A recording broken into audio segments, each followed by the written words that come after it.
Gregory Keene continues the story at night from the moonlit terrace of a quiet house on a hillside.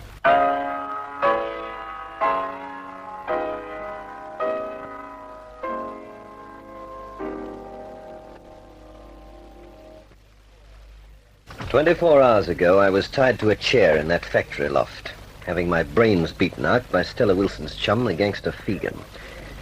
12 hours ago, I was unconscious in the penthouse of the Cunningham Towers. And now I'm in Sherry Reed's house, miles and miles from anywhere, asking myself, how lucky can you be? If there was no NightShade gang, no Bruno Kesselring, or mystery or murder, this would be rather fun."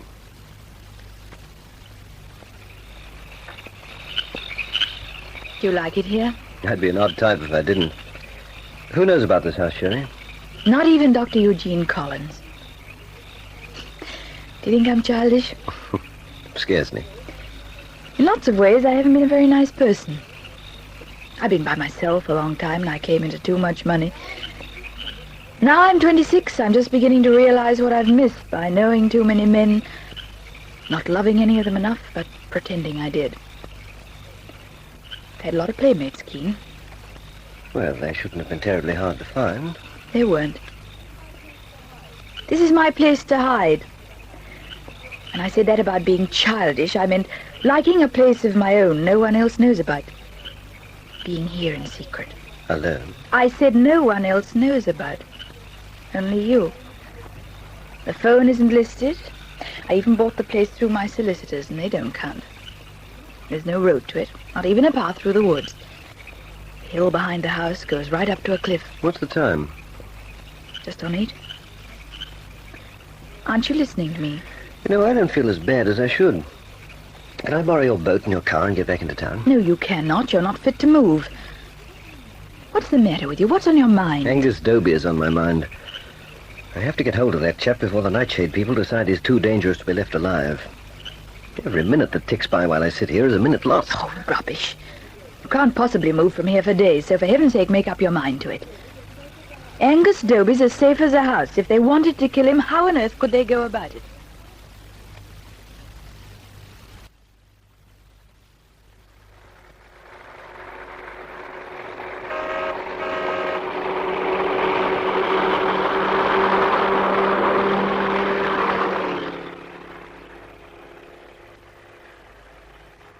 All clear, Mike? Yeah. No more cars coming. Right, let him go. Now then, Mr. Dobie, I hope you'll accept my most sincere apologies for putting you to all this inconvenience, but unfortunately we've no choice in the matter. By the way, my name's Huberman. Where are we? Parked by the side of the road in your car, my dear fellow, not very far from Fig Tree Bridge. Let me go. Get out of my car and let me go. Oh, come along, cheer up. Have a drink. Have several while I tell you what it's all about. I don't want a drink. Who are you? This other man's armed. He assaulted me and stole my car. I was knocked unconscious. Well, you're not unconscious now, so don't make so much fuss. Have a drink, Mr. Dobie. No. Do you want my friend here to hold you while I pour the drink down your gullets? Well? Come on, a good long pull. That's right. What's the idea of all this? This is the man who told me I wasn't to say a word about Major Keene or Bruno Kesselring. You're quite right. When the police came, I denied everything. I swear I did. Why don't you let me go? I swear I didn't say anything to the police. We know you didn't. Then why can't you let me alone? I didn't ask to be mixed up in anything. Of course you didn't. And we're only offering you a bottle of whiskey to make amends, aren't we, Mike? Yeah. So let's go again. I won't be able to drive home. I shouldn't worry about driving home, old chap. Now do as you're told and have another snort.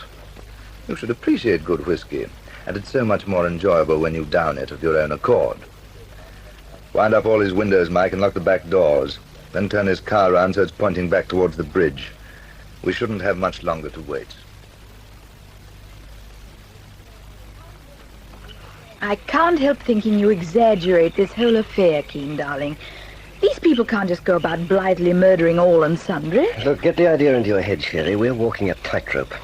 I shouldn't even be here. I wish you wouldn't go on and on. They were prepared to butcher Charlie Brett just to supply me with a murdered body. They'd do the same to anyone who got in their way, including you. They're not even aware of my existence. And if they were, they couldn't find this house in 20 years, much less get to it. Can't you get to it any other way at all? But the way we came? No. What's that stretch of water in front of us now?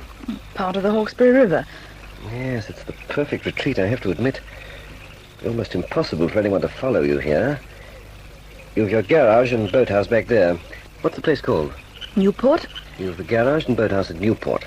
You run your car into the garage, go through the floor to the boathouse, hop into your speedboat, and come up the river to the landing down there below us. How far up the river are we? About 5 miles. I could show you on the map.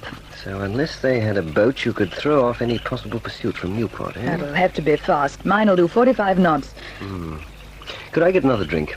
Oh, not again. You're going too hard. Look, Keene, do you realize you've never told me a thing about yourself personally? You don't seem to care tuppence whether you live or get killed. You've taken a most appalling risk since you arrived here. And you're as chilly as a glacier. I can feel you're strung up tight as a bowstring. All you do is drink and drink and drink without turning a hair. What makes you tick?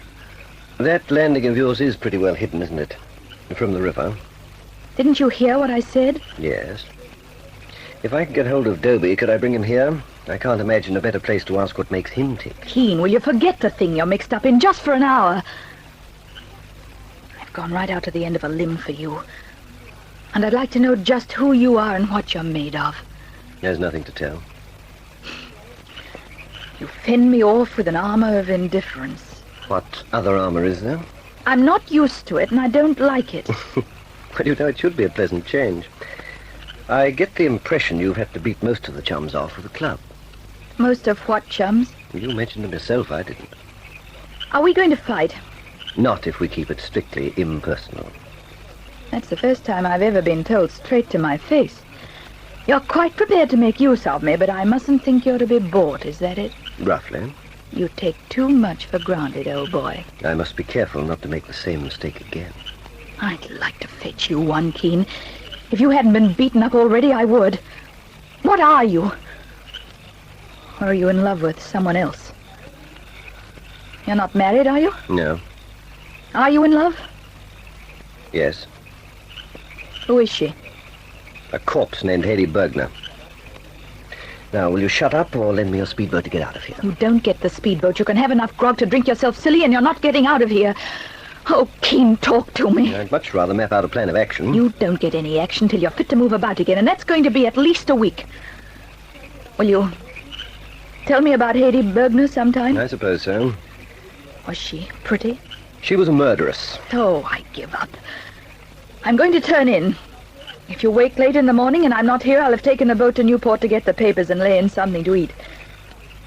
I might even go back to town for some more clothes. And perhaps I should come, too.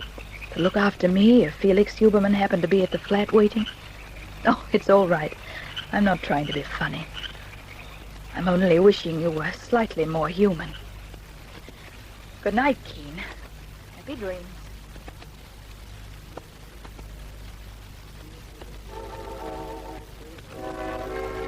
It's Felix Huberman, Carlotta. I'm at the Poinsettia Club for a word with Evelyn Channel. Yes, sorry about Nicky Barnes last night. Dobie, it went like clockwork. Mike's on his way to you. He'll give you the score. What? Oh, poor chap, he didn't like the local whiskey. Yes, but what a frightful waste of scotch.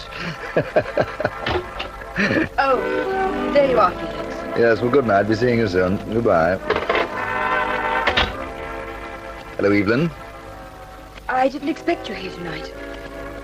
Where's Major Keene? Sit down, Evelyn. I just as soon stand. No, Felix, keep away from me. No, I don't want to kiss you. This is something new. Why not? This is Leo's office. Anyone could come charging in. That's never held you up before. What's on your mind? Nothing. Nothing at all. Why on earth should there be? There quite obviously is, and you better tell me about it. Keene stayed late at your flat last night? Long after 4 in the morning.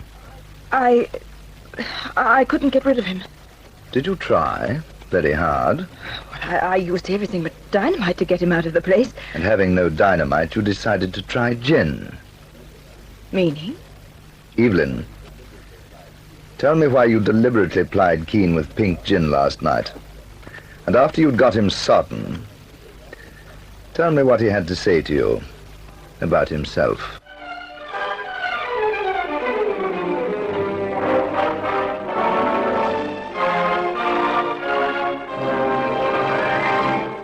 If Sherry Reed can sleep tonight, then I can't.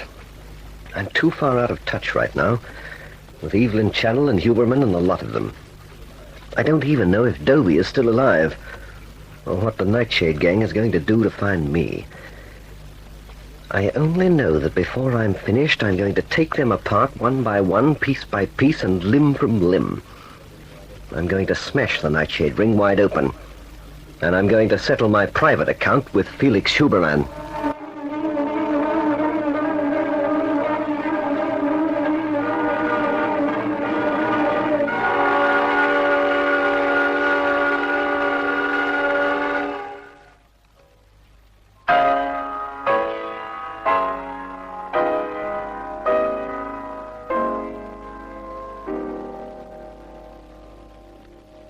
Does Evelyn Channel betray herself to Huberman?